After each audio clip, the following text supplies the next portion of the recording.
지금부터 대한토목학회 2025 컨벤션 학생 심포지엄 도전 앞에선 토목, 해답을 찾다를 시작하도록 하겠습니다. 바쁘신 와중에도 이렇게 행사에 참여해주신 기빈 여러분께 진심으로 감사 말씀 올립니다. 저는 이번 학생 심포지엄 사회를 맡은 동국대학교 소속 대학생위원회 미래비전 본부장 김영입니다. 심포지엄을 진행하기 앞서 행사가 진행될 수 있도록 도와주신 김정인 대한토목학회 학생위원장님의 인사 말씀 있겠습니다. 큰 박수 부탁드립니다.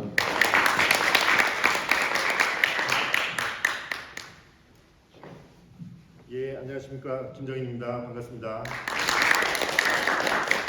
저희 아침부터 그리고 또 시작하는데 멀리서 와주신 우리 또 인하대 이영환 교수님, 또 우리 한국도로공사 센터장님, 이지영 센터장님, 조성용 본부장님 먼저, 그리고 우리 장호식 교수님 먼저 감사의 말씀드리고, 무엇보다 여러분들 준비 열심히 잘 하셨으니까 같이 또 좋은 자료 보여드리고 또 같이 의견 나눌 수 있는 좋은 기회가 됐으면 좋겠습니다. 아무튼 미리 수고해 주셔서 먼저 감사하다는 말씀드리고, 다 같이 즐거운 그리고 좀 의미 있는 토론 심포지엄이 됐으면 하는 바람입니다. 예, 감사합니다.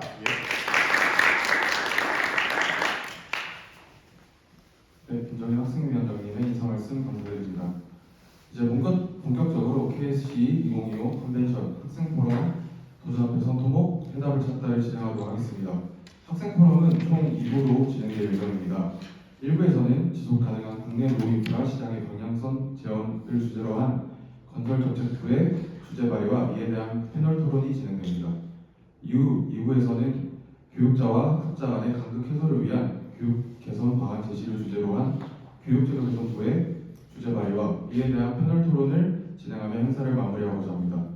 먼저 동국대학교 소속 건설정책부 차장 강민석, 경희대학교 소속 건설정책부 차장 이승준, 경북대학교 소속 건설정책부부장 한희빈의 주제 발의를 시작으로 일부를 시작하도록 하겠습니다. 큰 박수로 맞이해 주시기 바랍니다.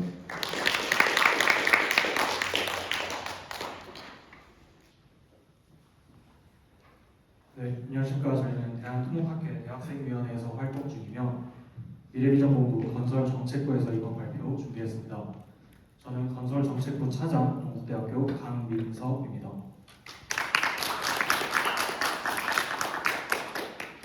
네, 사실 학부생인 저희는 아직 취업 이전 단계에 있으며 이론적인 부분을 많이 배우는 시기입니다. 그래서 현장 실습과 같은 경험을 통해서 저희는 조금이나마 저희의 미래를 그려보고 합니다. 이번 컨벤션 발표 기회를 얻고 저희가 어떤 주제를 통해 발표를 하면 좋을지 이야기를 많이 나눠봤습니다. 그 고민의 결과로 이제 곧 저희는 미래 토목인으로서 나아가야 할 공간이 노인프라 시장과 많이 연관되어 있을 것이라 생각했습니다. 이에 오늘 발표에서는 미래지향적 토목 산업을 위한 국내 노인프라 시장의 방향성 제언이라는 주제로 발표 시작하겠습니다. 목차는 다음과 같습니다. 서론, 본론, 결론 및 제언으로 구성되어 있으며 본론에서는 세 가지 파트로 저희 아이디어를 말씀드리고자 합니다. 각 파트별로 교육, 기술, 자금이라는 큰 키워드를 중심을 내용으로 전달드리고자 합니다. 먼저 국내 노인프라 현황에 대해서 말씀드리겠습니다. 우리나라는 1970년대, 80년대에 급속한 경제 성장을 이뤄냈습니다. 그 경제 성장과 자연스럽게 인프라의 대규모 공급도 따라왔습니다. 그런 인프라들은 현재 30-40년 넘게 경과된 상황으로 동시다발적 노후화가 진행되고 있습니다. 이에 2018년 시설물의 안전 및 유지관리에 관한 특별법이 개정되었지만 2025년 현재까지도 노후화로 인한 사고는 지속적으로 발생하고 있습니다. 2024년 국토교통부 조사에 따르면 기반시설 15종에 대하여 52.2%의 시설물은 준공후 20년이 경과된 상태이며 25.2%는 중공후 30년이 경과된 상태입니다. 또한 2030년 한국건설산업연구원에 따르면 수도권의 경우는 시설물의 약 47%가 준공후 30년 이상 경과될 예정입니다. 오른쪽 표는 연도별 30년 이상 경과 공공물 시설물 비율을 나타내는 표입니다. 해당 비율을 보시는 것과 같이 연도가 지날수록 더욱 급격하게 증가될 예정임을 확인하실 수 있습니다. 저희는 이러한 노후 인프라와 관련하여 몇 가지 설문조사를 진행했습니다. 먼저 첫 번째로 인프라 노후로 인해 발생한 사고 사례에 대한 질문입니다. 응답자는 20대에서 50대 총 155명을 대상으로 했습니다. 그중 90% 이상이 노후 인프라 관련 사고를 인식하고 있었습니다. 또한 오른쪽 그래프는 사고 사례를 접한 후 인프라 이용 시 불안감을 느낀 적이 있는지에 대한 설문입니다. 그러한 설문에 대해서 60%는 실제로 불안감을 느꼈다고 응답하였습니다. 다음 설문은 본인의 주변 인프라 시설이 잘 관리되고 있는지에 대한 의견을 묻는 질문이었습니다. 이에 대부분은 보통이다를 선택하였지만 30% 이상은 그렇지 않다라는 의견도 존재했습니다. 3번 문항에서 그렇지 않다, 전혀 그렇지 않다를 선택한 응답자를 대상으로 저희는 이유도 물어봤습니다. 그러한 이유로 대표적으로는 노후시설을 이용하거나 목격한 경험이 있고 그러한 노후시설이 잘 관리되고 있는지 관리 현황을 알 수 없다는 의견이 있어 3번 문항에서 부정적인 선택을 하였다고 응답해 주었습니다. 이러한 인식을 바탕으로 저희는 학생의 시각에서 노인프라 시대를 대비할 방향성을 제시함으로써 대한민국 토목 산업의 미래 경쟁력 확보에 일조하고자 합니다. 그중 첫 번째는 설문조사의 대부분이었던 전공생들을 대상으로 노인프라 시대를 대비한 심화 커리큘럼 개설과 관련된 내용입니다. 현재 국내 토목공학과 교육을 생각해보면 토질, 구조, 상하수도 등 기초 학문을 습득하는 데 중심이 되어 있습니다. 이는 물론 학부생으로서 배워야 하고 경험해야 하는 필수적인 단계입니다. 그런 전통적 교육은 신규 건설 및 설계 분야 전문가 양성에 집중되어 있습니다. 따라서 지속 가능성과 인프라 유지 관리에 관한 교육은 다소 부족하다고 느껴졌습니다. 노인프라 시장은 현재 전공자들이 미래에 조금 더 주도해야 할 영역이기 때문에 이와 관련된 추가 교육이 필요하다고 생각합니다. 앞서 설문조사의 연장선으로 저희는 실제로 노인프라 또는 인프라 유지 관리, 지속가능한 인프라와 관련하여 배운 경험이 있는지에 대한 설문도 진행했습니다. 전체 참여자 155명 중 약 10%, 그리고 전공자 96명 중 약 16%만이 관련 경험이 있다고 답하였습니다. 이러한 질문의 연장선으로 노인프라와 관련된 교육이 필요한지에 대한 의견도 물어봤는데요. 전체 응답자의 94.2%, 그리고 전공자는 100%가 필요해 보인다고 답하였습니다. 이에 저희는 실제 국내 12개 토목공학과 교육과정을 찾아보았습니다. 지속 가능, 인프라, 유지 관리 세 가지 키워드를 가진 교과목이 있는지 조사해 본 것입니다. 왼쪽 표처럼 일부 대학에서만 해당 키워드를 가진 교과목이 존재하고 있었고 대부분의 대학에서는 노인프라 유지 관리와 관련된 교과목을 찾아보기 어려웠습니다. 이처럼 기초 학문 중심 교육과정에 집중되고 노인프라와 관련된 교육의 부재는 앞으로 급속히 확대될 노인프라 산업에 대응할 전문인재 양성을 어렵게 만들 것이며 이는 우리 사회 안전에도 영향을 미칠 것입니다. 이에 저희는 직접 노인프라 중심 교과목을 설계해 보았습니다. 교과명은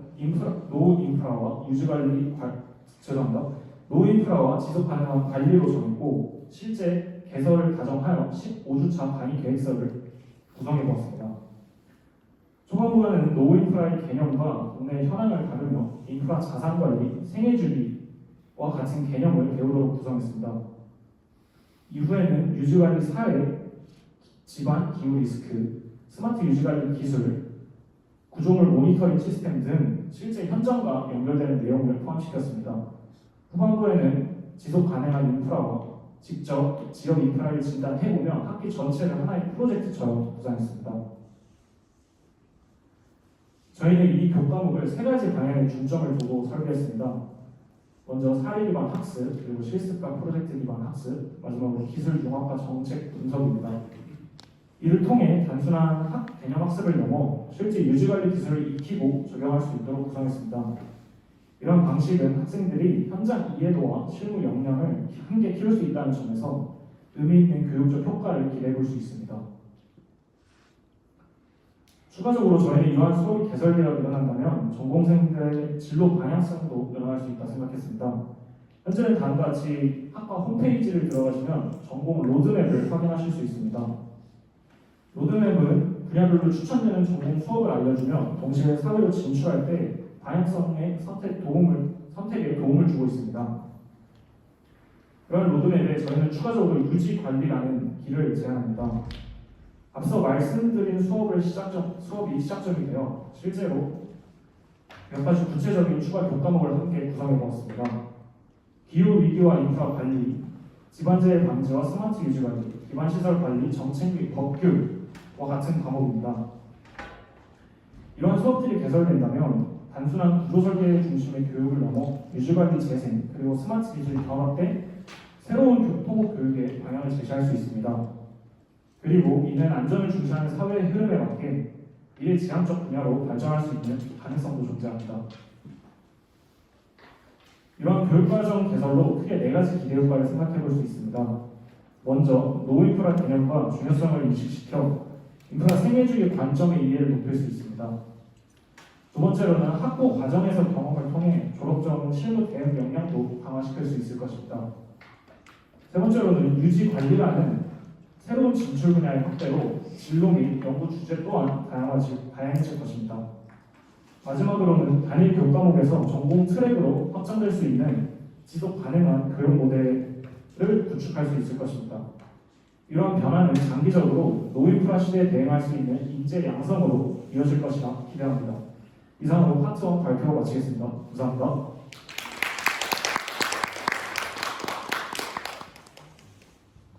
안녕하십니까. 저는 대한토목학회 대학생위원회 건설정책부 차장 경희대학교 이승준입니다. 이어서 두 번째 파트인 노인프라의 효율적 관리를 위한 건설 신기술 도입 및 활용 방안에 대해서 발표하겠습니다. 최근 국내 기반 시설의 급속한 노후화와 기후변화에 따른 유지관리 수요 증가는 기존 인력에 의존하는 관리 체계로는 대응하기 어렵다는 한계를 드러내고 있습니다. 이에 따라 BIM, 드론, 빅데이터, 자동화 공법 등 스마트 건설 신기술의 적극적인 도입이 필수적인 시점에 이르렀습니다. 하지만 많은 기술이 개발되고 건설 신기술로 지정됨에도 불구하고 실제 현장에서는 신기술이 충분히 활용되지 못하고 있는 실정입니다. 저희는 이러한 문제의 원인을 제도적 관점에서 분석하고 국내외 비교를 통해 개선 방향을 제시하고자 하였습니다. 먼저 국내 건설 산업의 신기술 활용 현황을 살펴보면 1989년 도입된 건설 신기술 지정 제도는 지금까지 약 1000여 개의 신기술을 지정해 왔습니다. 그러나 국토교통부 통계에 따르면 전체 공사 금액 중 신기술이 적용되는 비율은 0.7% 수준에 그치고 있습니다. 기술의 양적 성장에도 불구하고 현장 보급으로 이어지지 못하는 격차가 존재하는 것입니다. 그 이유로는 초기 투자 비용 부담, 효과에 대한 불확실성, 그리고 신기술 도입 과정에서의 제도적 규제의 문제가 지적됩니다. 결과적으로 기업들은 새로운 건설 신기술이 많이 개발됨에도 불구하고 실제 공사에 적용하는 비율이 30% 이하로 낮게 나타나고 있는 것입니다. 현재 일부 현장에서는 신기술이 노후 인프라 유지 보수의 효율성을 높이는 사례로 활용되고 있습니다. 대표적으로 서울 종로구 인사동 일대에서는 건설 신기술 제981호 비굴착 관내 라이닝 공법을 적용하여 노후 하수관로 478m를 정비하였습니다. 또한 건설 신기술 제981호 철근 콘크리트 더 씌우기 포장 공법은 포천, 원주 등 고속도로 구간에 적용되어 재포장 시 교통 혼잡을 최소화하였습니다. 이처럼 신기술의 현장 활용은 곧 노후 인프라의 효율적인 유지 보수로 이어질 수 있습니다. 예를 들어 자동화 공법, 데이터 기반 유지 관리 기술과 같은 신기술들이 현장에 적극적으로 적용된다면 인력 중심의 관리 체계를 보완하고 예측적 유지 보수가 가능해집니다. 따라서 노후 인프라 관리의 패러다임을 바꾸기 위해서는 신기술의 제도적 기반과 현장 확산이 반드시 뒷받침되어야 합니다. 위와 같이 건설 신기술의 이점이 있음에도 불구하고 모든 건설 현장에 도입되지 않는 이유를 크게 두 가지로 접근해 보았습니다. 첫 번째는 건설 신기술을 적용하는 과정에서의 제도적 한계에 있습니다. 현행 건설기술진흥법 제14조에서는 발주청이 신기술의 실험 시공을 권고할 수 있다 혹은 우수하다고 인정되는 경우라고 명시되어 있습니다. 즉 우수한 기술이 존재하더라도 이를 적용할 의무가 아닌 발주자의 선택에 따라 달라지는 구조입니다. 이러한 조건부 의무와 공고 중심의 성격으로 인해 신기술의 활용률은 낮은 수준에 머물고 있으며 법적 강제력이 부족하다는 점이 제도적인 한계로 지적됩니다. 이에 비해 일본의 국토교통성이 운영하는 건설 신기술 정보 플랫폼인 네티스에서는 간단한 요건 검토 등록을 진행하는 중국제 기반의 개방형 구조로 운영되고 있습니다. 발주자가 효과가 기대되는 복수의 기술을 제시하는 발주자 지정과 시공자가 직접 신기술을 선택하는 시공자 선택형 제도가 병행됩니다. 그 결과 일본 국토교통성 직할 공사의 40% 이상에서 신기술이 활용되고 있는 것입니다. 그러나 최근 국내에서도 건설 신기술 활용을 촉진하기 위한 제도적 변화가 본격적으로 일어나고 있습니다. 2025년 7월 부산시는 2% 이상의 신기술 의무 적용을, 서울시는 4% 이상의 신기술 의무 적용 조례를 개정하는 등 선도적인 사례를 보여주고 있습니다. 이러한 지자체의 시도가 향후 국가 차원의 제도적 확대로 이어진다면 건설 신기술 또한 전국적으로 활용될 것으로 기대됩니다. 두 번째로 건설 신기술을 지정하는 과정에서의 제도적 한계를 살펴보았습니다. 현재 한국건설기술연구원에서 건설 신기술 지정 절차는 신청, 1차 심사, 현장 실사, 2차 심사의 다단계 구조로 평균 6개월에서 1년의 시간이 소요됩니다. 이러한 복잡하고 오랜 시간이 소요되는 심사 절차는 기술이 현장에 적용되기도 전에 시장 변화 속도에 뒤처져 경쟁력을 잃는 문제를 발생시킵니다. 또한 이 과정에서 기술 개발자들은 1차, 2차 각각 심사 수수료를 100만 원씩 그리고 현장 실사 비용까지 부담해야 합니다. 이는 총 200만 원 이상의 금전적 부담으로 이어지며 결국 신기술 등록을 주저하게 만드는 주인 요인으로 작용합니다. 이와 같은 금전적, 행정적 부담은 기술 등록 참여율을 낮추고 결국 신기술의 현장 확산을 저해하는 근본적인 원인이 되고 있습니다.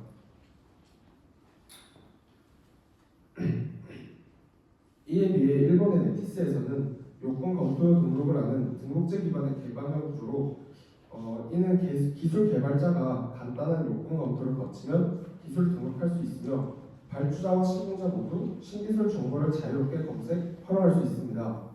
반면 한국의 KII에서는 심사, 평가 후 지정이라는 인증제 구조로 신뢰성 확보의 강점은 있지만 절차 복잡성과 시간 및 비용 부담 면에서는 불리한 점이 있습니다. 이러한 차이로 인해 일본의 네티스에서는 현재 3,800억 원 이상의 기술이 등록되어 있으며 이는 한국에 비해 약 3배 이상이 많습니다. 이처럼 한국의 제도는 기술의 신뢰성 확보에는 강점을 가지지만 절차 복잡성과 금전적 부담으로 인해 기술의 현장 확산에는 제약이 존재합니다.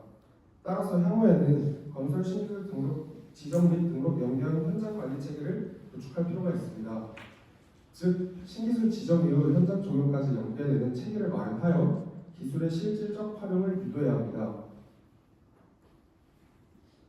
이처럼 저희는 건설 신기술 활성화를 위한 신기술 적용의 측면과 신기술 지정의 측면 두 가지에 대한 활성화 방안을 제안합니다. 첫째, 신기술 적용의 의무화 및 전국 단위 확산입니다. 현재 서울시와 부산시가 각각 4%, 2% 이상의 신기술 의무 적용 조례를 개정하였는데 이를 국가 차원으로 확대할 필요가 있습니다. 두 번째, 신기술 지정 과정에서의 절차 간소화 및 부담 완화입니다. 신기술 지정 과정에서 중복 검토 항목을 최소화하는 등 행정 절차를 단축해야 하고 심사 수수료 및 현장 실사 비용을 정부 또는 공공기관이 일부 지원하여 건설 신기술을 지정하는 것에 있어 참여 장벽을 낮추는 방안이 필요합니다. 이러한 방향은 결과적으로 노후 인프라의 효율적이고 경제적인 관리를 가능하게 할 것입니다. 정리하자면 건설 신기술은 단순한 선택이 아닌 지속 가능한 인프라 관리의 핵심 전략입니다. 제도의 개선과 현장 확산이 병행될 때 우리는 안전하고 효율적인 노후 사회기반 시설 관리 체계를 실현할 수 있을 것입니다. 이상으로 파트 2 발표를 마치겠습니다. 감사합니다.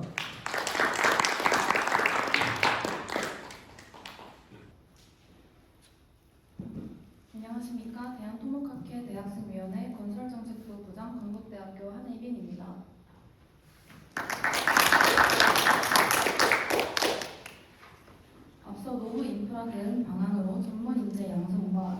신기술 혁신에 대해 말씀해 주셨는데요.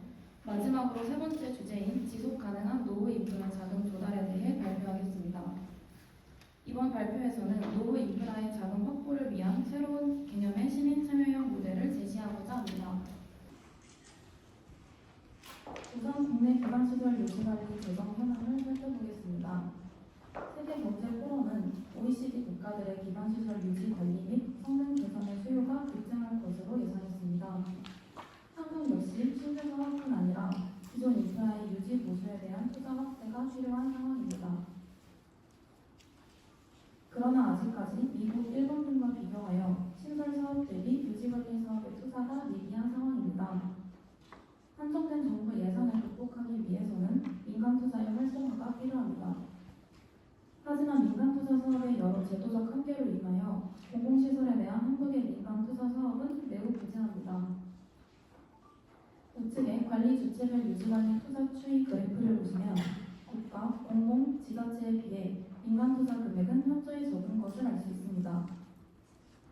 2014년부터 2019년까지 유지관리 투자 총액 중 민간 투자 금액은 2.8%로 극히 낮습니다. 한국건설기술연구원에서는 서울시 교량에 2017년부터 2030년까지 선제적 유지관리를 적용할 경우 사후 내후년 유지관리 대비 누적 34%가 절감된다고 추정한 바 있습니다. 사후 내후년 유지관리 체계보다 경제적이고 안전한 선제적 유지관리 체계로의 변환이 필요하며 한정된 정부 예산과 민간 투자의 한계를 극복하기 위해서는 새로운 방식의 유지관리 자금 조달 방안이 필요하다고 생각했습니다. 이와 관련하여 해외 민간 투자 사업의 다양한 형태를 살펴보았습니다. 첫 번째로 덴마크 코펜하겐 연안의 미델그룹된 해상풍력 단지입니다. 본 해상풍력 단지는 시민 약 8,500명이 자발적으로 협동조합을 구성해 단지 조성 자금을 출자하였고 연간 12% 수준의 배당 수익을 받고 있습니다. 시민조합원의 성공적인 단지 조성에는 정부의 도움이 있었습니다. 덴마크 정부는 소득의 40%까지 비과세 혜택을 제공하여 조합원들은 안정적인 수익 확보가 가능했습니다. 다음으로 영국의 스페이스 하이브라는 공공형 크라우드 펀딩 플랫폼으로부터 진행된 습지 보건 프로젝트입니다. 스페이스 하이브는 지역사회 프로젝트 모금에 중점을 둔 크라우드 펀딩 플랫폼으로 최근에는 주민들이 주도적으로 목표 금액을 모금하여 영국 옥스퍼드 지역의 희귀 습지 서식지를 복원한 성공적인 사례가 있습니다. 두 가지 해외 사례는 시민의 자발적 참여로 자금을 조달하고 그 대가로 실질적인 보상 또는 사회적 가치를 실현하는 구조입니다. 이런 사례에서 아이디어를 얻어 시민의 자발적 참여로 노후 인프라의 유지관리 및 성능 개선을 목적으로 한 새로운 모델을 제안하고자 합니다. 인프라 정액제도라는 본 모델은 정부가 주체가 되어 노후 인프라를 대상으로 한 시민 참여형 시스템으로 크라우드 펀딩의 응용형 모델이라고 할 수 있습니다. 본 제도는 시민의 정기 납부를 통해 정부의 인프라 유지관리 기금을 마련하는 참여형 제도입니다.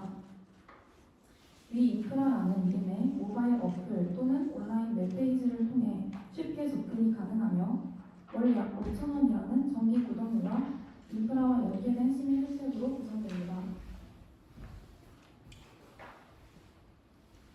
제안하는 모델은 다음과 같은 가치를 주된 목적으로 합니다. 노후 기반 시설의 유지 보수 지원의 한계를 극복하고 국가와 지자체 재정 의존도를 낮추며 시민 참여 기반 공공 인프라 기금을 마련하여 지속 가능한 인프라를 구축할 수 있습니다.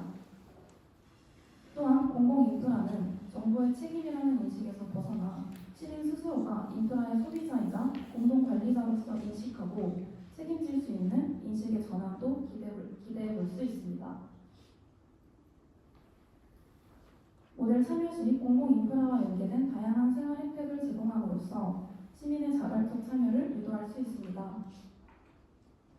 유튜브 프리미엄, 쿠팡와우, 넷플릭스 등 현대사회에서 쉽게 찾아볼 수 있는 구독형 플랫폼은 구매자에게 실질적인 보상 제공과 심리적 만족감을 동시에 제공합니다. 본 제안 모델 역시 직접적인 경제적 혜택을 제공함과 동시에 간접적인 혜택 또한 제공하여 참여자에게 충분한 심리적 만족감을 제공합니다. 고속도로 통행료 할인, 열차 요금 할인, 인프라 연계 세금 감면과 같은 혜택은 도로, 철도, 상하수도 등의 공공시설과 직접적으로 연관되어 있습니다.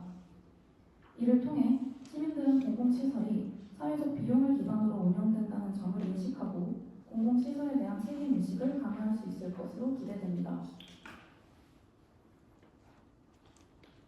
다음으로 본 모델로 확보할 수 있는 공공인프라 자금을 추정해 보았습니다.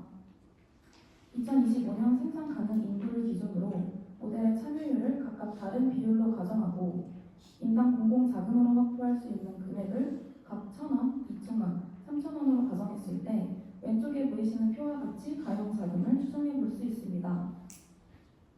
생산 인구의 5% 참여를 가정하였을 때 인당 월 1,000원의 공공자금 확보로 연 200억 원 이상의 가용자금을 확보할 수 있으며 인당 2,000원의 공공자금은 연 420억 원 수준의 가용자금을 확보할 수 있습니다. 이러한 민간 기반 인프라 자금의 확보는 기존의 민간 투자 사업의 제도적 한계와 정부의 재정 비전 문제를 대체할 수 있는 대안으로 기능할 수 있을 것으로 기대됩니다. 앞서 산정한 가용금액을 바탕으로 실제 한국의 노후된 기반 시설을 얼마나 보수 가능한지 추정해 보았습니다.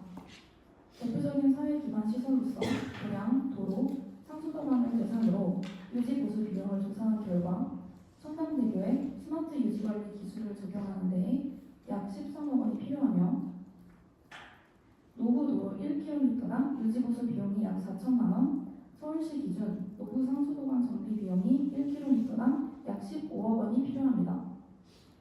본 정비 비용을 기준으로 보수 가능한 인프라 규모를 추정한 결과 10% 참여와 2,000원의 가용자금 가정 시 한 달에 약 5개의 교량의 유지관리 기술의 적용이 가능하며 도로 약 180km 보수, 상수도관 약 4.6km 정비가 가능합니다. 이는 본 모델이 실제 노후 인프라의 유지 보수에 있어 유의미한 결과를 가짐을 보여줍니다.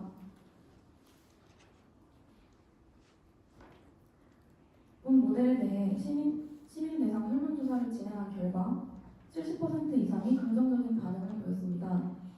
모델의 실제 적용을 위해서는 세부적인 이해관계에 대한 보장과 투명성 보장을 위한 관리 주체에 대한 검토가 필요할 것으로 예상되나 설문조사 결과 다소 높은 시민 선호도를 보임과 동시에 앞선 가용금액 산정 결과 노후 인프라 보수에 유용할 수준의 자금 확보가 가능하다는 점에서 본 모델은 실현 가능성과 사회적 의의를 가진다고 생각합니다.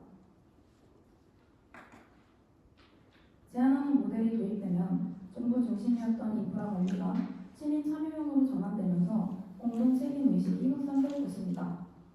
또한 시민이 직접 참여하고 신뢰를 기반으로 한 관리 구조가 만들어져 보다 신뢰할 수 있는 유지관리 체계가 강화됩니다. 이 제도는 시민의 참여를 통해 새로운 재원을 마련하고 나아가 데이터 기반의 관리 현황을 공개함으로써 인프라 관리 정보에 대한 진입 장벽을 낮추어 인프라에 대한 시민들의 신뢰를 한층 높일 수 있습니다. 이상으로 결론입니다. 국내 노후 인프라 시장의 방향성을 교육, 기술, 자금의 3가지 시각에서 정리한 결과입니다. 먼저 국내 대학의 토목공학 교육을 분석하고 설문을 통해 노후 인프라에 대한 추가적인 교육의 필요성을 인식하여 직접 교과목과 로드맵을 구상해 보았습니다. 인프라의 노후화는 이미 우리 사회가 당면한 현실이며 앞으로 더욱 심화될 것입니다. 이에 현명하게 대응하기 위해서는 시대에 맞춘 전공자들의 역량 강화가 필요하며 이러한 교육에서부터의 준비는 앞으로의 토목산업의 든든한 토대가 될 것입니다. 다음으로 보다 효율적이고 스마트한 인프라 유지 관리를 위해서는 신기술의 개발뿐만 아니라 현장 활용 격차의 해소가 중요합니다. 이에 건설 신기술의 적용 그리고 지정에 대한 제도를 분석하고 신기술 도입 의무화의 전국적 확대와 신기술 지정, 심사 절차의 간소화 방안을 제안하였습니다. 진정한 기술력은 개발에 그치지 않고 실제 적용과 현장 피드백까지 조합적으로 이루어질 때 발전된다고 생각합니다. 마지막으로 국내 노후 인프라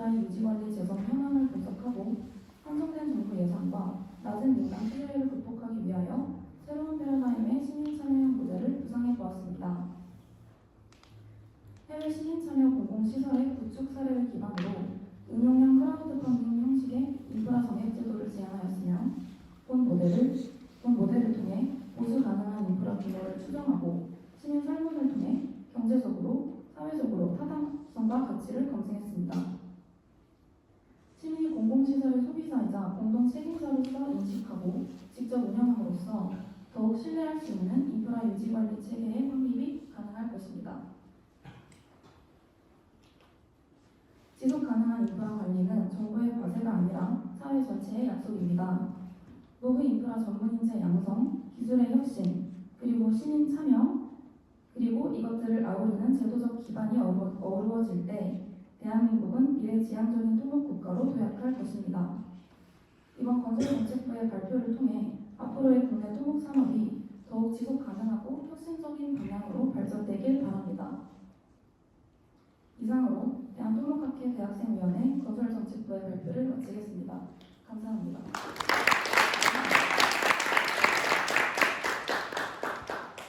네, 건설정책부의 주제 발의 잘 들었습니다. 잠시 장례를 재정비한 후 패널 토론을 시작하도록 하겠습니다.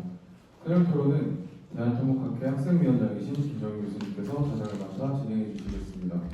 패널로는 이하대학교 이영환 교수님, 한국도로공사 이지영 지하안전평가센터장님께서 자리해 주시겠습니다.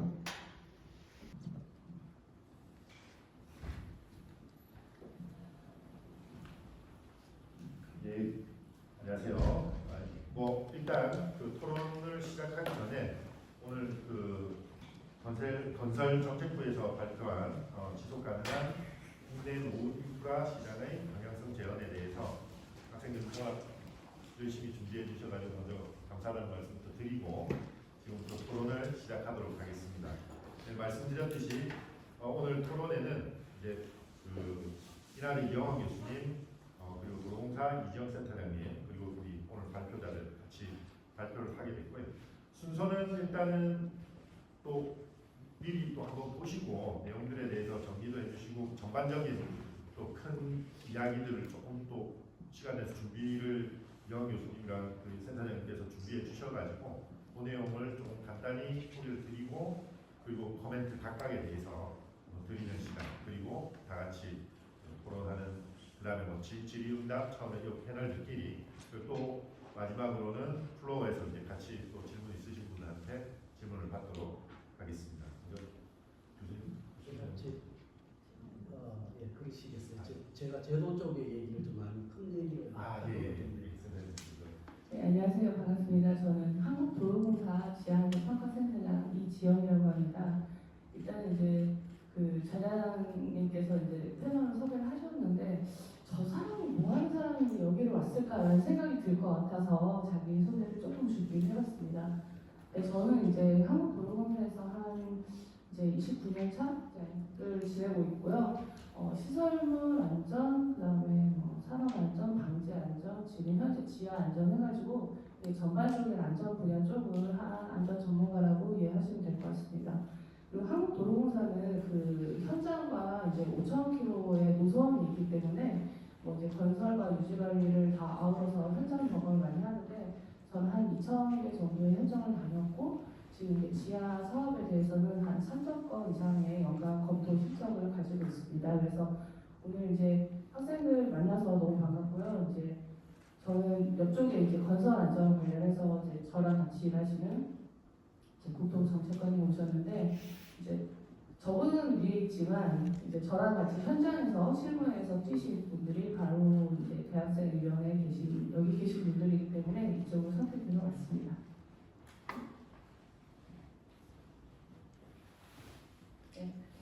일단은 이제 건설동행위원회에 대해서 그리고 저는 이제 대한토목학회라는 대학생위원회는 2021년도에 홍보 활동을 한 적이 있어가지고 그때 그 당시 이제 그 위원회 임원들하고는 좀 안면이 있고 이제 다들 실무에 잘 취직하신 분도 있어서 너무 반갑게 생각하고 있습니다.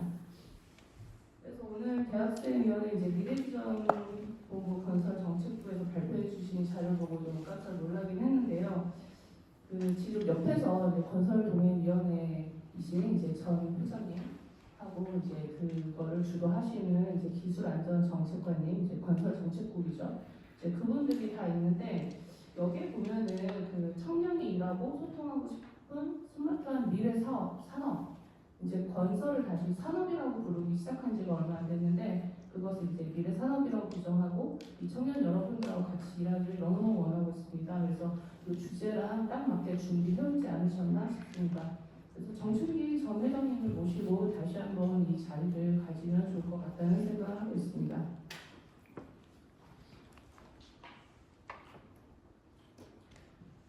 먼저 그 노후 인프라 증가 대비 유지관리 과정 제시 안에 대해서는 이제 명지대학교 사례를 소개하고 싶어요. 스마트 사회 인프라 유지관리 학과를 운영 중에 있습니다. 그리고 중소벤처기업들 지원을 받아서 좀 저렴하게 그 중소기업에 계신 분들은 저렴하게 석박사 과정을 그 학위를 취득하실 수가 있어요. 그래서 유지관리에 대한 커리큘럼 작성 시에는 이를 참고하시면 좋을 것 같습니다. 아무리 이제 석박사 과정이라 하더라도 저희가 실무에서 필요한 거를 그 학사에서 이제 일부 이제 점차 이제 반영하는 것은 좋을 것 같습니다. 그리고 이제 다음은 저희 한국도로공사에서 운영하고 있는 그 온라인 플랫폼을 좀 소개를 시켜드릴게요. 저희가 이제 저희 직원들하고 협력업체를 대상으로 온라인 교육과정을 운영하고 있고, 뭐 건설과 유지관리를 다 아우러서 뭐 영업이랑 서비스까지도 저희가 프로그램이 있습니다. 여기 보면은 이제 도로와 구조물의 유지관리, 그 다음에 유지관리의 재난관리도 포함되죠. 그 부분에 대한 예방 공사가 잘 되어 있고, 옛날에 이제 코로나 시기에는 이제 대학생분들에게 일부 이제 대학교 알아서 협업을 해가지고 요거를 들으면 학점 인정해주는 그런 적도 있었습니다. 지금 뭐 여기 뭐 그 연락처가 있는데 저 연락처는 뭐 연락이 안 됩니다. 이분을 반영 나셨고 지금 이제 중간에 그 유지관리, 품질 관리 요 사이에 이제 도로포장 유지관리, 구조물 유지관리 요 부분에 대해서 한번 커리큘럼도 참고해 보시면 좋을 것 같습니다.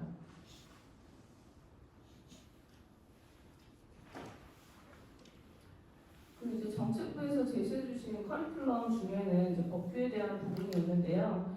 그 일단은 저희가 그 상반기에 되게 큰 사고가 있었거든요. 건설적인 교량이 무너지는 그런 사고가 있었는데 그때 제일 먼저 잡혀간 게 저희 신입사원이었어요.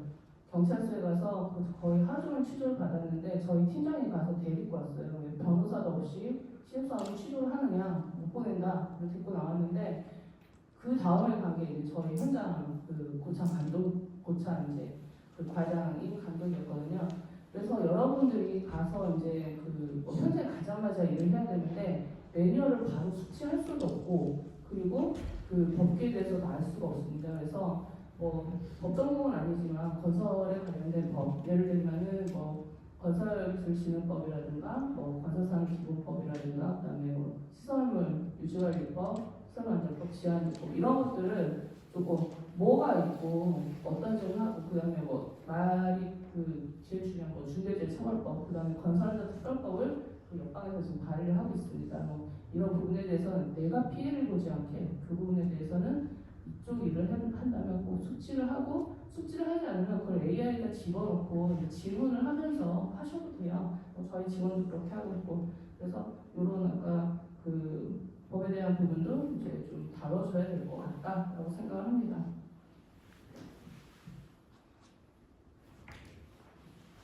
이제 신기술 활용 부분에 대해서는 아까 이제 그 발표하실 때 이제 취득 비용이 높다라고 하셨는데 뭐 몇백만 원 되지 않습니다. 저희가 새마을 다리를 건설할 때도 수십억 원이 필요하고 조금 뭐 다리인가 보다라고 하는 거는 100억 이상 넘습니다. 도면 포장만 해도 이제 그 재포장을 하는데 안전관리 차량을 하루 내는 데가 한 대가 100만 원이에요. 그리고 좀 구하기 힘들면 200만 원씩 올라오거든요. 그래서 저는 이제 신기술의 취득 단가가 높지 않다라고 생각합니다. 또한 설치를 했을 때 뭐 터널 같은 경우는 뭐 100년을 가고 교량도 뭐 최소 30년에서 100년 갈 수 있거든요. 그런 이제 긴 공용 기간을 이제 고려한다면 이 신기술은 굉장히 신중하게 선정을 해야 된다라고 생각을 합니다. 다만 이제 스마트 건설 기술로 인정받거나 이제 정부가 운영하는 이제 기술 마켓이 있어요. 저희 회사도 일부 이제 하고 있는데 저쪽 오른쪽 끝에 있네요.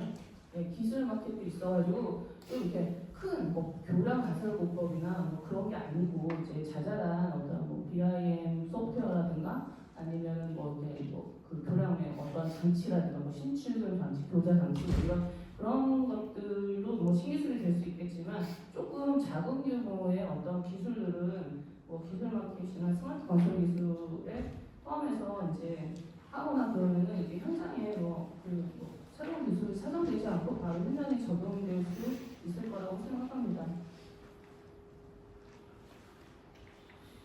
그리고 저희가 이제 그 여성분이 있죠. 저희가 이제 스마트 건설 기술이라는 2천억 사업을 이제 내년 3월달에 마무리를 하는데 이제는 그 청년하고 여자가 없으면 현장에 돌아가질 않아요.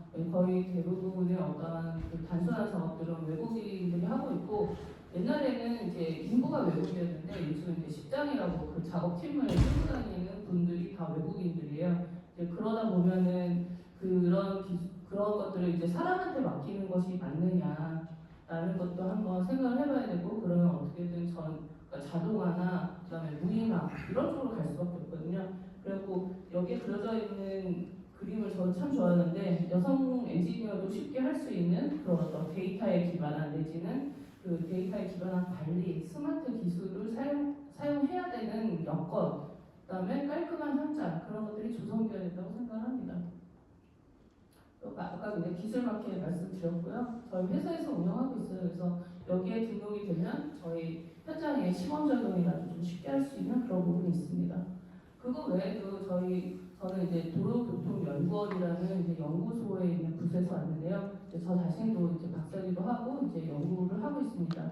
연구를 하면서 그 이제 뭐 특허를 내는데 저희가 뭐 그 기술을 파는 그런 회사는 아니에요. 기술을 팔거나 어디 가서 시공해주거나 아니기 때문에 저희가 이제 그 개발한 기술들을 이쪽에 이제 기술 나눔이라고 되어 있습니다. 그래서 그 누구나 원하면 내가 이 기술로 뭐 하고 싶다 그러면은 저희 문의를 해주시면은 저도 얼마 전에 이제 그 도로의 균열 탐지를 하는 그런 기술을 10년 전에 특허를 냈는데 그걸 사용하고 싶다는 이제 스타트업이 들어오셔서 그 협업을 해서 진행할 예정입니다. 이렇게 이제 작은 기술들을 쉽게 할 수 있다. 라고 생각합니다. 그리고 마지막으로 이제 시민 참여형 모델에 대해서는 이제 그 똑버스라고 하죠. 이게 수요 응답형 대중교통이 이제 성공 사례가 있어서 고객의 니즈를 반영해서 시범 사업을 진행하시면 좋을 것 같습니다. 네, 마지막으로 오늘 발표 자료는 이제 건설동행위원회에서 그 반드시 발표돼야 된다고 생각합니다. 이분들은 뭐 청년하고 함께 하고 싶고 그다음에 청년을 위해서 스마트한 기술 그다음에 이 202호에서 지금 발표를 하고 계신데 그 발표 자료를 보면은 이제 청년들이 쉽게 접근할 수 있는 스마트 기술로 뭐 BIM이라든지 뭐 드론이라든지 이런 부분에 대해서 많이 제안을 하고 있어요. 근데 뭐 보시면은 조금 직급이 있으신 분들만 이제 있으신데 여기 이제 오른쪽 끝에 이제 기술하는 정책관님이고요. 중간에 이제 전임 토목학교 회장님 저쪽 끝에 이제 주한계 교수님 다 이제 얼굴이 다 널리 알려주신 분들이니까 이 토목학회 그 대학생위원회에는 저는 잠재력이라고 보거든요. 그래서 그 여기서 우리끼리 잔치로 끝내지 말고 적극적으로 그 위원회에 가서 어필을 하는 그런 이제 성과를 이루시기 바랍니다. 이상입니다. 예, 센터장님 좋은 말씀, 뭐 전반적인 이야기도 그렇고 오늘 발표에 대해서 코멘트도 되게 감사드립니다.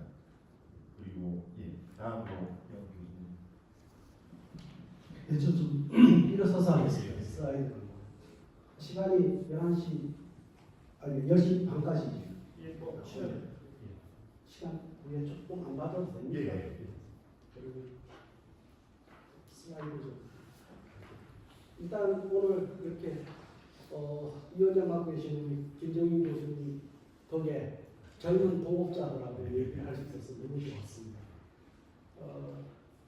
그리고 또 오늘 여러 가지 인재 양성이라든지 뭐 신기술, 그다음에 재원 조달까지 이렇게 해주셔가지고 굉장히 좋았고요. 아마 이런 기조가 굉장히 좀 진행이 돼야 될 것 같습니다. 저는 좀 연식이 많이 됐습니다. 1960년생이고요. 지금 인하대학교에 있는데 건설학년에서 한 23년 공부를 했고 CM을 전공하고 2014년도부터 이렇게 농림과학원이 정책을 했습니다. 오늘 다루지 않았던 지속가능 개발서가 기본적으로 초안을 제가 좀 만들어서 지금 실행하고 있는 최근에는 또뭐 제자의 요청으로 지금 건설 스마트 안전공학과라고 수사이버대학에서 지금 하고 있습니다. 그 과목을 좀 이따 말씀드릴게요. 저는 지방을 전공해 CM을 박사에서 하고 지금은 뭐 AI 얘기도 하고 스마트 시티 얘기도 하고 있습니다. 이 부분에서 우리가 토목이 사라질 거라고 얘기하는데 절대 안 사라질 겁니다. 저 숫자로 보지 마시고 건설 우리가 인류가 이렇게 있는 이런 공간들을 머무르는 공간으로 보시면 절대 안 없어집니다. 극지 탐험대도 토목을 필요로 하고 달나라에 기지를 해도 토목이 가야 됩니다. 그리고 건설이 가야 됩니다. 그래서 일단 그 부분들이 그 신규 건설에서 유지가 일어났다는 부분이고 우리가 동서양에 있어서도 로마가 길을 닦아 나왔을 때 사실 이집트에서 미리 안 나오는 폭동이 일어날 정도로 해서 그 도로를 표현하시는 것도 있고요. 그다음에 중국 같은 경우 대우치수라고 해서 결국 물기를 항아의 물기를 못 잡은 사람은 임금의 아버지가 곤이라는 분인데 그분은 사역을 하고 있고 우리 임금은 그 물기를 잘 다뤄가지고 임금이 됐습니다. 이거 보시면은 이게 항아가 변천된 건데 잘 안 나옵니다. 딴 얘기보다도 한 150km, 한 주나라 때보다 150km가 해변이 늘어났습니다. 그걸 다루는 학문이 토목공학이기 때문에 시대에 따라서 옷을 바꾸고 있지만 본질적인 문제는 계속 진행되고 있다 하는 말씀 꼭 드리고 싶고요. 최근에 지금 우리가 다루고 있는 게 인프라스트럭처인데 지금 요 밑에 국무조정실 보도자료를 보셨듯이 우리가 크게 지금 도시와 도시를 연결하는 이러한 철도라든지 이런 대형 그런 것을 영어로 이코노믹 인프라스트럭처라고 했고요. 아까 크라우드 펀딩이라는 이런 것들 내 생활 주변에 있는 것도 도로가 있고 상하수도가 있거든요. 그런 부분들이 소셜 인프라스트럭처인데 아마 앞으로 시장은 소셜 인프라스트럭처에서 나올 거예요. 그런 부분에 있어서 우리가 관심을 좀 가질 필요가 있습니다. 이거는 1960년도부터 최근까지 1인당 국민소득을 저희 크라프팅한 건데 여기서 원조를 갖다가 원조 중단으로 최초의 주가고요. 2021년도부터 우리가 군주라도 원조를 해야 됩니다. 최근에 빌 게이츠가 와서 0.3%에 해당하는 GDP에 0.2%까지 밀려달라고 했습니다. 여러분들도 국내 시장뿐만 아니라 세계 시장 그 자금력을 가지고 한번 진출해 보시면 좋고요. 지금 제일 큰 문제는 저 위에 보셨듯이 엄청난 우리 인프라를 짧은 기간 동안 해서 우리가 압축 경제 성장을 이루어서 굉장히 칭찬을 받는데 그 엔진에는 저러한 인프라들이 압축해서 건설됐습니다. 압축 건설이 결국 유지관리도 압축적으로 다가오니까 상당한 문제가 일어날 것입니다. 슬라이드.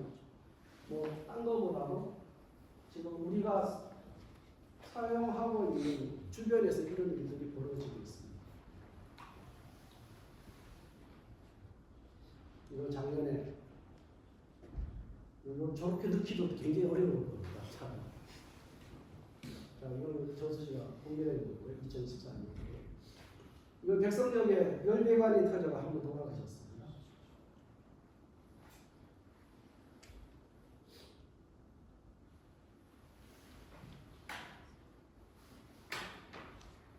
요거는 상수도관이 파열됐을 때 물쇼를 합니다. 저희는 압력강이기 때문에. 여기는 상사태죠.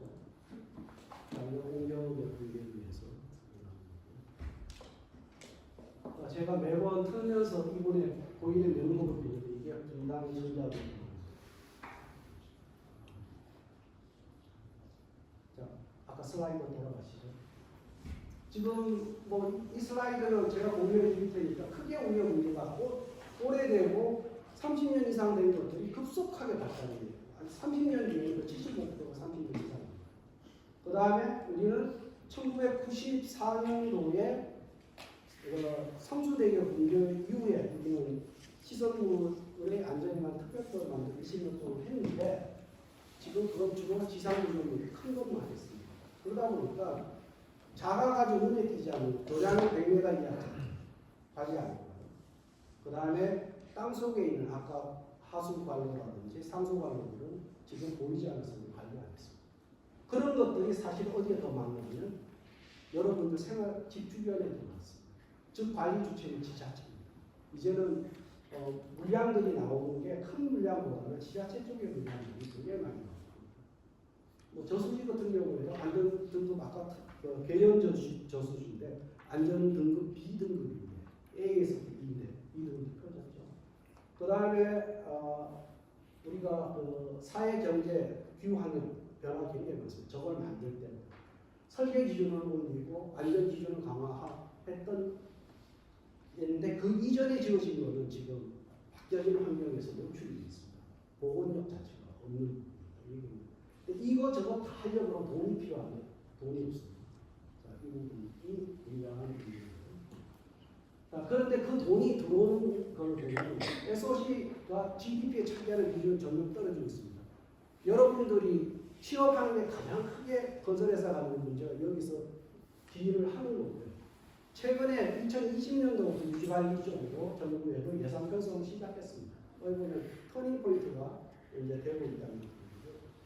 이게 이제 제도 변화를 정리한 건데요. 지금 어쨌든 유지관리를 포함한 세계주기 전체에 대한 제도적인 틀을 갖추고 있다. 지금 여기서부터 우리가 얼마나 잘하느냐가 결국은 이 시간을 우리가 생각하고 있는 목표라는 그러한 상황으로 갈 것인가 하는 게 결국 우리 손에 달려 있는 거라고 생각합니다. 자, 이 크게 보면 바뀐 것 중에 하나가 시설물의 안전만 보는 게 지금 내구성도 보고 다음에 사용성도 보고 종합 평가를 하게 되어 있습니다. 그 얘기는 결국은 우리가 적은 돈으로 가장 효율적으로 자산 가치를 올리는 쪽으로 가야 된다 하는 부분들이 있고요. 다음 세계 주기로 확장이 된다 하는 부분이 있습니다. 그 다음 지자체 관리하고 있던 그러한 시설물 18만 개 정도가 지금 3종 시설물로 어떤 관리에 필요하다고 합니다. 이게 제일 큰 게 시설 안전의 정리 대전입니다. 그 다음에 우리가 민간 아파트에서도 장기 수정 충당금을 내고 있습니다. 그런데 도로공사에 나오셨는데 고속도로 한 푼도 없습니다. 설계 때 반영을 안 했어요. 유일하게 있는 게 원전. 그 다음에 80년대 이후에 설계에 또 하력 빠졌습니다. 한 푼도 없습니다.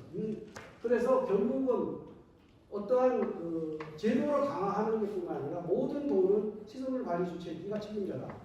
그렇기 때문에 지자체 같은 경우는 그걸 실행할 능력이 없습니다. 그래서 그게 두 가지 방법. 기재부가 건설 때 주던 돈을 유지관리 때 주게끔 하는 법이 국가는 기관이 있습니다. 기본적으로 하나고요. 두 번째는 우리가 요금을 낼 때 거기 10%를 더 얹어서 냅니다. 그 얹어낸 그 10%도 우리 유지관리에 쓰게끔 아예 꼬리표가 안 되게 하는 부담금이 그 두 종류가 가장 중요한 겁니다. 자, 이게 이제 지금까지 사고가 나온 대응형으로 갔다면 지금은 우리가 지금의 현상을 보면은 자, 성능이 떨어집니다. 그럼 대책이 필요하다고 얘기를 합니다. 도로 수리도 조금 기다려라. 그러다가 사용 한계에 떨어지는 교량을 붕괴가 됩니다. 지금 바뀌어진 제도는 뭘 얘기하고 있냐면 대책 필요 성능기에 수요 성능을 해서 그 부분에 오면 자체 보수 보강을 해서 우리가 계속 유지하게 가자는 겁니다. 지금 서울시 지하철이 1호선이 청량리에서 서울역까지가 1974년도에 준공이 됐습니다. 50년이 넘었죠. 작년 50주년 했습니다. 이제는 예를 들어서 감가상각을 2.5%에서 40년이 재정적인 한계인데 그러면 그대로 부수고 다시 지어야 됩니다. 못 짓습니다. 결국은 장수명화하러 갈 수밖에 없어요. 이런 건 여러 곳을 스터디에서 내야 돼요. 그런 것들을 하지 않으면 회계 편의성에 의해서 무조건 2.5%씩 깎여서 40년 되면 서울시 1호선 지하철이 지금 자산 가치가 빵원입니다. 빵원이지 않습니다. 이런 부분들을 우리가 어떻게 서포트해서 끌고 가고 이게 자산관리 컨셉으로 가자는 얘기로 진도하고요. 이게 지금 우리는 지금까지 뭘 경험했냐면 여러분들이랑 우리 교과목은 건설만 신규 건설만 했어요. 그렇지만 이제 앞으로 유지관리 기간이 훨씬 파리하고 로마를 잇는 그 도로가 사실은 제정 로마 시대에 만들어졌다면 건설은 한 200년, 300년 됐다면 2000년을 쓰고 있습니다. 그리고 이 유지 관리 안에도 교체가 있는 겁니다. 그러니까 설명드립니다. 또 하나는 우리가 도시화율이 92%가 넘습니다. 이제는 도시 안에 기반 시설을 어떻게 할 것인가 토목을 테크를 해야 되고 그 부분에 있어서 우리가 스마트시티라는 컨셉, 도시 운영 데이터를 가지고 도시 문제를 해결해야 돼요.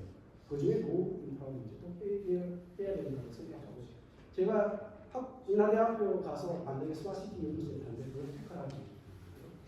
자, 어떻게 달라졌냐면 기존의 방식은 진단이라는 법에 있어 우리가 합니다.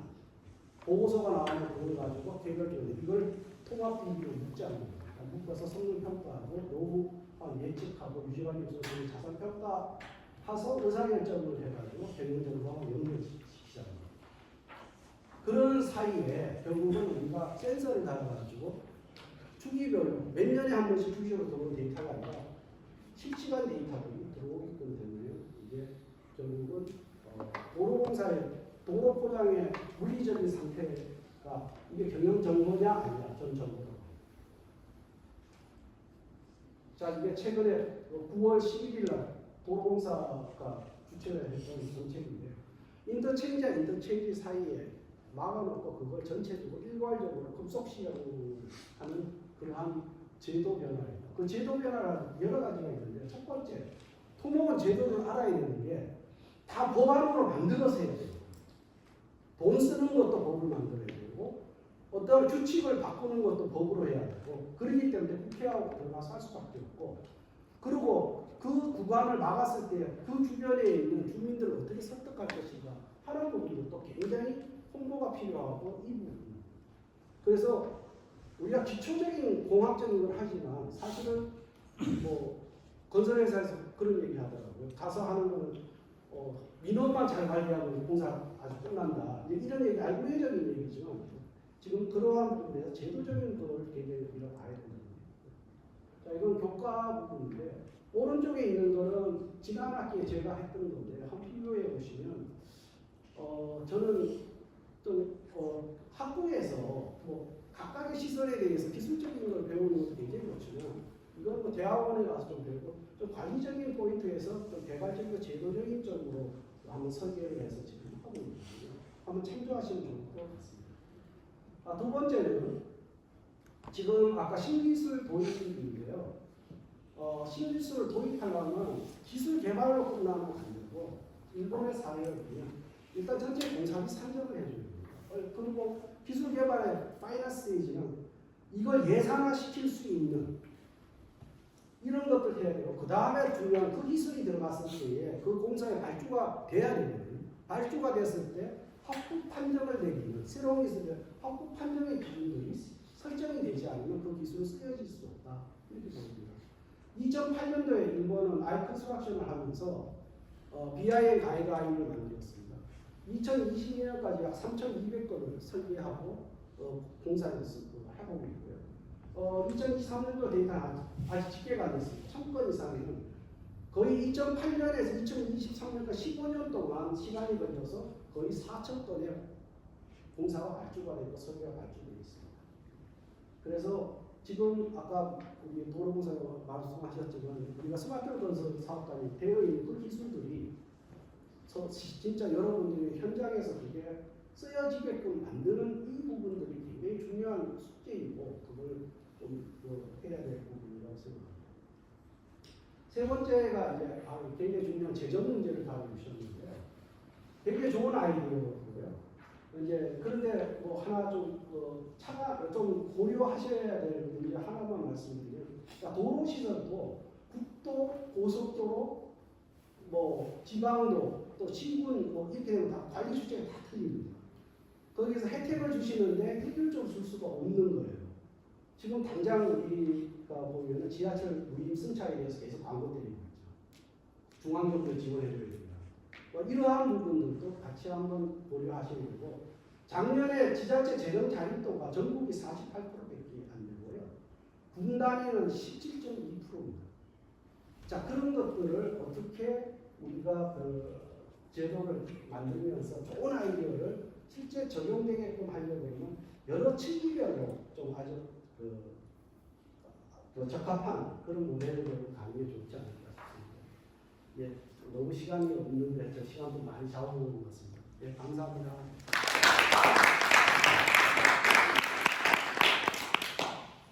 시간을 많이 잡아먹은 게 아니라 너무 좋은 말씀해 주셔가지고 학생들이 정말 오늘 돈 내고 배워야 되는 센터장님하고 교수님께서 해주셔서 너무 감사합니다. 그러면 지금부터는 일단 뭐 내용들 발표해 주셨고 오늘 발표자한테 뭐 코멘트는 좀 주셨으니까 이 발표자들이 질문하실 거 있으시면 오늘 대화를 한번 한 가지씩.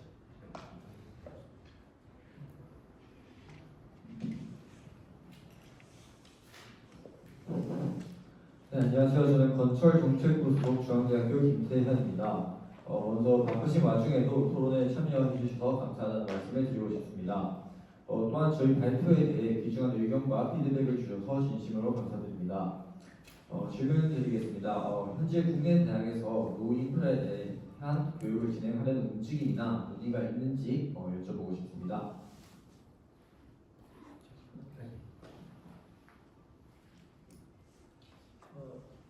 지금 아까 그 제시된 교과목은 숭실 사이버 대학인데요. 거기에 과가 두 개 있습니다. 시스템 공학과라는 데하고 그다음에 이제 건설 스마트 안전공학과인데 두 학과를 합치면 한 800명 정도 학생 현장에 있는 분들입니다.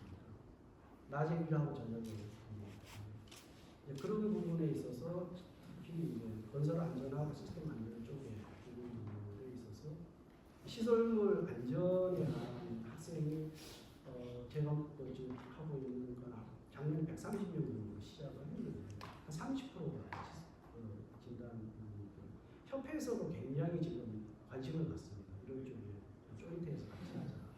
그만큼 이제 아직 새로운 시장에 대해서 인재를 양성해가지고 공급해주는 그런 부분들은 아무래도 이제 우리 오프라인 대학은 조금 늦고요.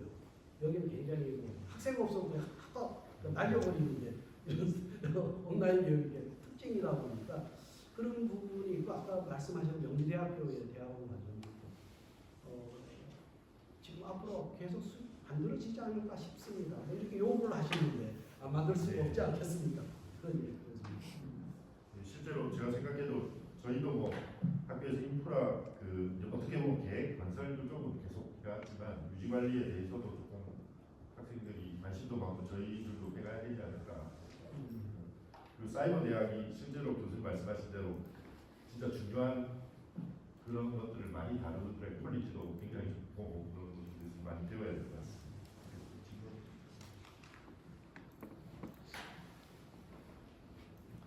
네, 안녕하십니까. 건설정책부 소속 건국대학교 박승찬입니다. 저도 우선 질문 드리기 전에 앞서 좋은 말씀해주신 토론자분들과 이 자리에 참석해주신 모든 분들께 감사드립니다.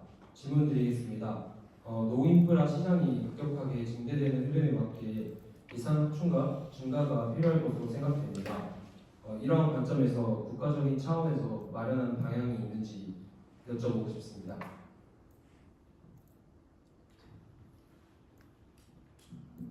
아까 도로공사에서 하신 것도 결국은 법이 바뀌면 중기 5개월 동안 리모델링이라는 용어를 쓰셨는데요.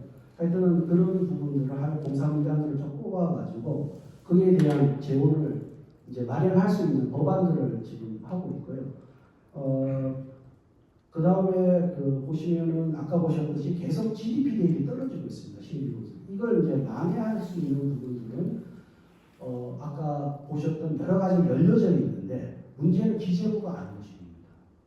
그거 하면은 국감 다 거덜난다고 계속 법안이 되어 있음에도 불구하고 안 하고 있습니다. 그런데 또 하나의 특징이 지속가능한 기반에서 기본법입니다.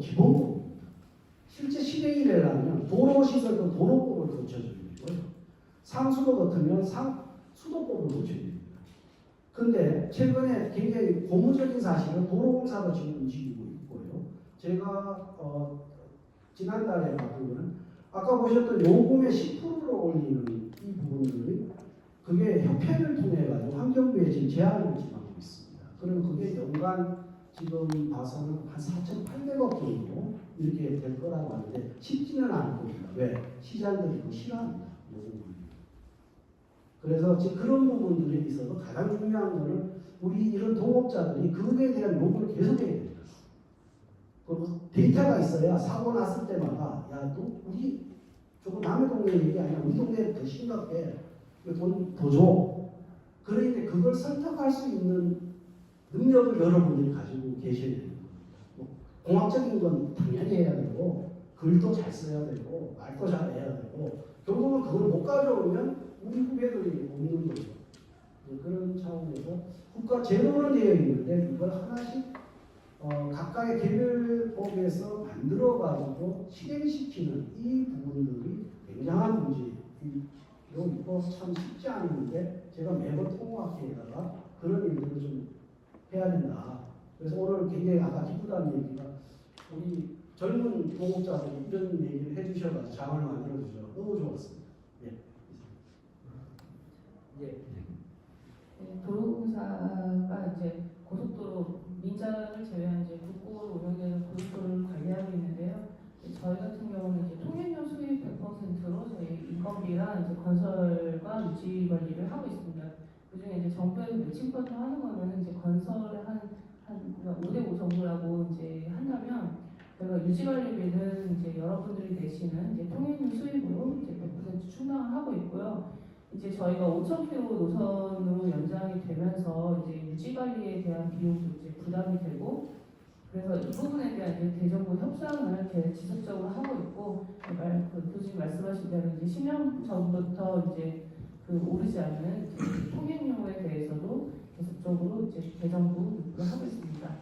다만 이제 저희가 얼마 전에도 수사업 때 그 저희가 통행료 무료였잖아요. 근데 그때 거의 하루에 저희가 소진한 한 700원 정도 되거든요. 그래서 그런 이제 포퓰리즘은 하지 말고 정말 이제 그런 이제 인프라에 투자할 수 있는 비용으로 했으면 좋겠고 말씀드린 대로 저희가 여러 가지 기술 개발을 하는 게 이 그 어떤 구조물이나 도로의 내고 수명을 늘리기 위한 내고를 굉장히 많이 하거든요. 그리고 아까 재포장만 해가 그 10억 정도 소요가 된다고 했는데 이게 뭐 저희가 충당하지 못하면 다 이제 여기 계신 분들이 세금으로 내야 되기 때문에 그 이용객이 돈을 내고 시설을 보수하는 그런 이제 선순환적인 구조로 가기를 저희 회사는 바라고 있습니다. 이상입니다.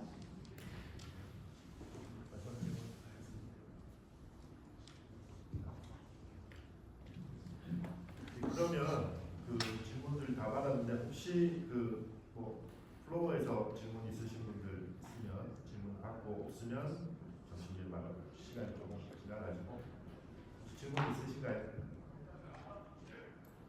예, 그러면 질문이 없으시면 오늘 뭐 정말 그 발표도 너무 잘 해주셨고 오늘 또그 센터장님하고 교수님께서 그 자료를 따로 만드셔가지고 전반적으로 설명해 주셔서 어떤 토론보다 너무 값진 토론이 된 것 같아서 너무 제가 감사하게 생각합니다. 예, 첫 번째 오늘 1부 저희 그 발표는 여기서 마치도록 하고 한 10분 정도? 10분 정도 55분 10시 55분에 다시 이제 그 정책부에서 발표하는 내용을